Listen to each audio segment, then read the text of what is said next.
Please be seated.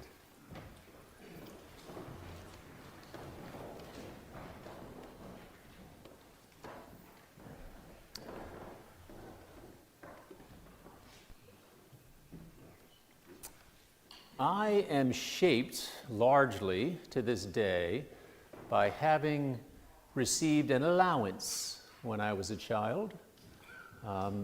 It wasn't from my parents, though my parents, I think, would have backed the idea of subjecting me and my two brothers to a weekly allowance. It happened for me within the context of a boarding school. In the boarding school, there was a very thorough, and I say this with great fondness actually, kind of a merit system. Pretty much anything you did from waking up in the morning, making your bed and putting on a coat and tie for inspection before you went into the study hall to have your attendance taken to be excused down for breakfast. Starting the day that way and moving through the day, there were various things that you could do to earn points that would allow your standard allowance to be boosted slightly. So I was young. I was one of the youngest there, and so my allowance was pretty basic. I always think we should make allowance for inflation, but this is circa 1967, 68, and I was getting 35 cents every week, and I was more than willing at that point to do what was required to boost the allowance.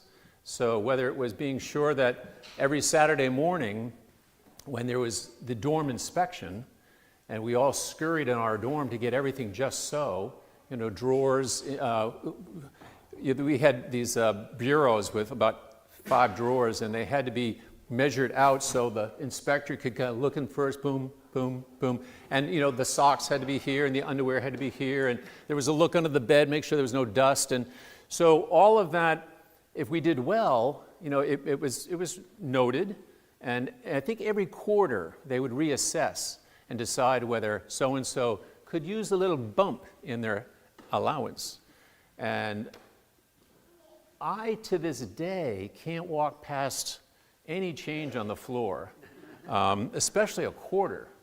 A quarter was 5 candy bars, 5 cents. So my 35 cents, I had enough candy for the week. And so to this day, not only do I have, and I'm proud of it, there's a dark side, but I'm proud of knowing the value of money and knowing how to discipline my life around which, or by which, my allowance might get boosted. A lot of us incentive to learn the rules, know the rules, and take it pretty seriously, because this is how one moves and progresses through life. And I want to call it an allowance for the sake of happiness, because the world, all of us, we know this merit system. It comes to us in various ways, but by and large, we are taught that there's so many resources in the world, and if we do what we are told, respect authority, know what the truth is and be honest and abide by the rules, we will accumulate and we will get a little more stuff and we will feel a little more powerful, and all of that is giving us a sense of security, which kind of translates to happiness, but it lacks joy. And this is where the dark side comes in. I like to say I'm a Yankee, thrifty person, but I can be stingy as hell. I can be miserly, and I feel that sometimes. And this is a small example, but I think it fits. I'll be driving through town, and it's always the guy behind me who stopped for the pedestrian. I go through and I look at my rear view and, oh, how did I miss that? And sort of not paying attention and stopping and allowing things to happen and being generous of spirit. And I just sort of, maybe I get focused and I got to get things done, And the other thing that every so often I kind of try on, I thought, ooh, that fits a little too well. Taker versus a giver. I mean, the life that I've been taught because of this allowance says that you got to behave and do what and to get stuff, and be careful about how you give stuff away. Doug Brendel has been very helpful, and you see it in the bulletin this morning about freely give, freely receive. That is kind of speaking to the heart of today's gospel and how it runs contrary to everything I have been taught, and maybe you've been taught, that if you give something, don't we sort of expect something in return? Because, they talk about a zero-sum game. Life is, as I understand it, if I give you something, I've got less, you've got more. And so that's what an allowance taught me, that I have so much, and if I spend it on a candy bar. So we're very well trained in receiving an allowance for the sake of happiness, but not so much an allowance for the sake of joy. That's where godparents come in. I'm sort of revisiting godparents and the role of godparents again this morning. Usually, hey Brad, what's entailed in a godparent? And it's usually, backing the parents up and, being there, if it got real serious, as the legal guardian of these children, but trying to be there for their personal development, and as a godparent, maybe asking those spiritual questions. But think of the title itself, godparent. You're there on behalf of God.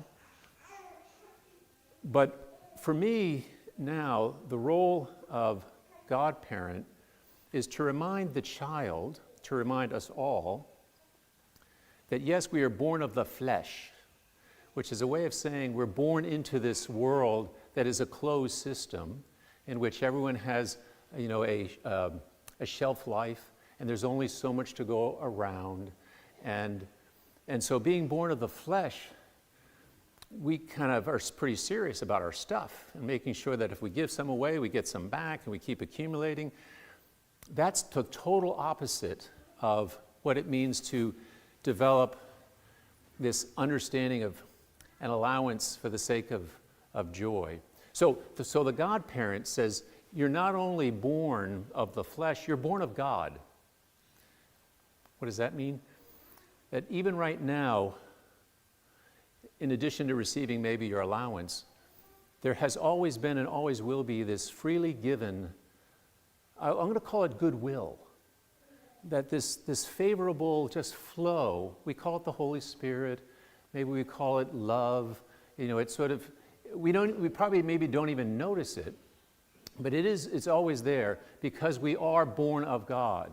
When we came into this world, this is how I see it, we got infleshed, there is, this is something, but the thing that animates all of this is as much born of God as it is of this flesh.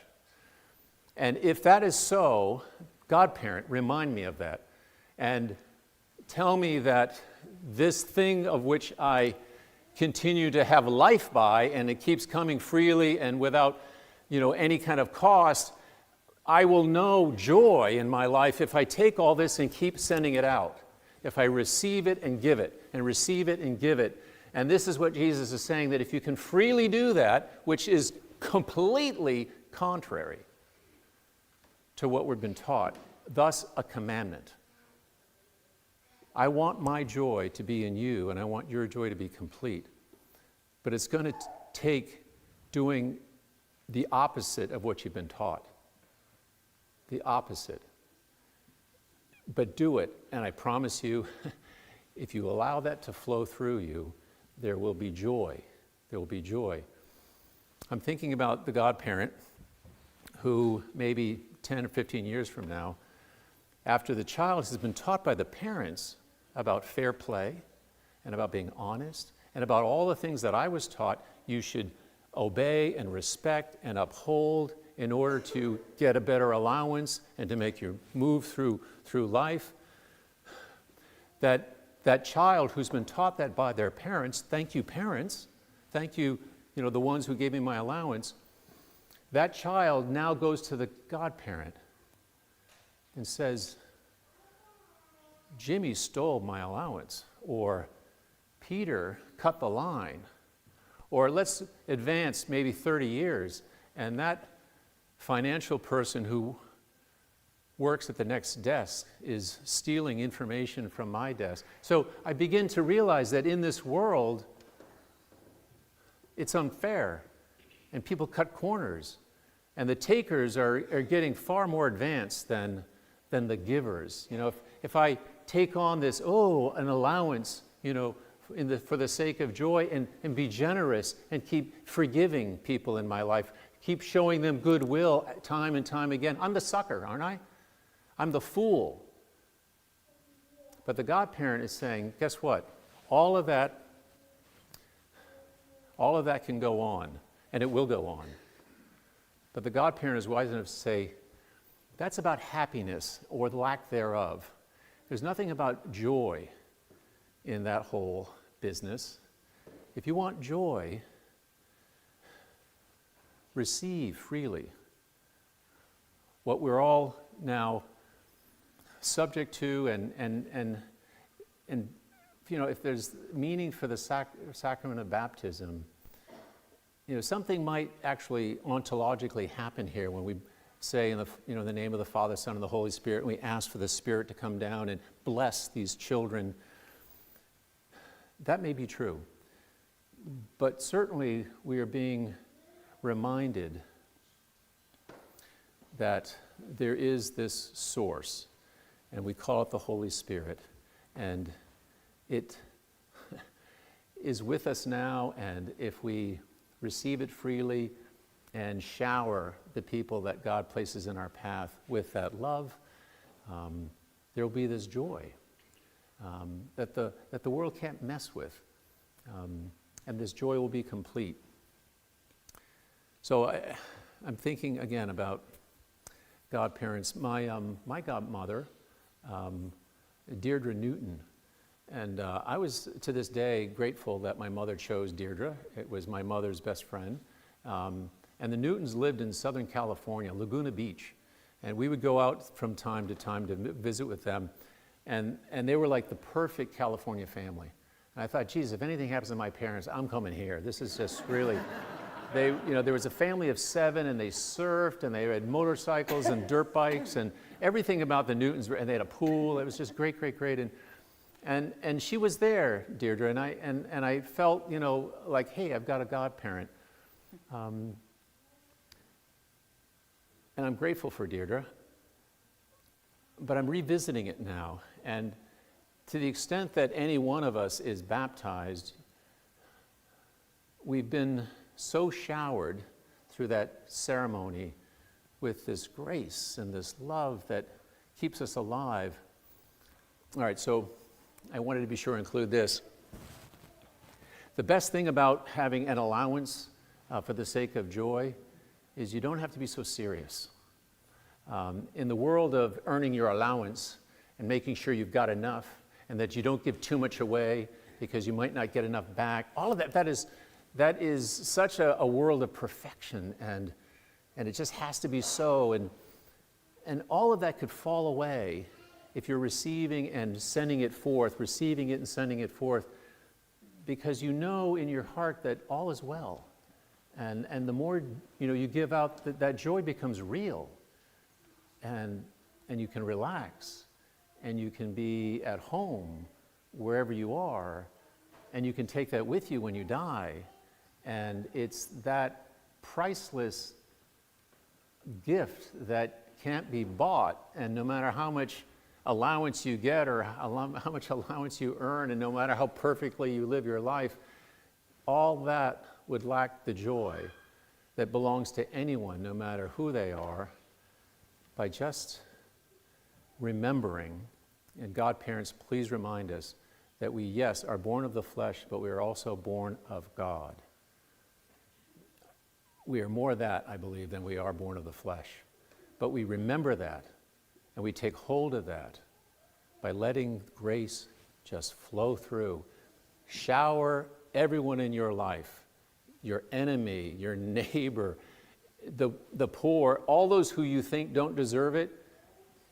The commandment is to just love as I have loved you. How did Jesus? Without any kind of measuring it out. Not Jesus, unlike me, was not stingy, was not thrifty, but was generous. Love one another as generously as I have loved you, and the joy you see in me will be in you, and your joy will be complete, and you'll be able to take it to the bank.